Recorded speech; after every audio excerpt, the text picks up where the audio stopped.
திண்டுக்கல் மாவட்டம் நத்தம் கோவில்பட்டியில் அமைந்துள்ள கைலாசநாதர் திருக்கோவில்.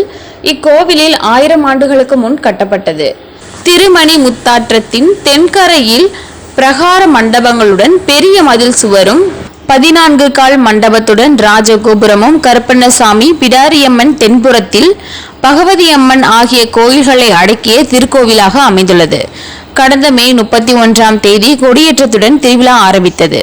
தொடர்ந்து கைலாசநாதர் வைகாசி விசாக பெருந்திருவிழாவையொட்டி தினமும் காலை மாலை 2 வேளைகளில் சிறப்பு அபிஷேகங்களும் தீபாராதனைகளும் நடைபெற்று வந்தது. நேற்று கைலாசநாதர் உடனுரை செண்பகவள்ளி அம்மாள் திருக்கல்யாண வைபவம் நடைபெற்றது. அதனைத் தொடர்ந்து இன்று சிறப்பு வாய்ந்த செண்பகவள்ளி அம்மாள் கைலாசநாதர் சுவாமி தேரோட்டம்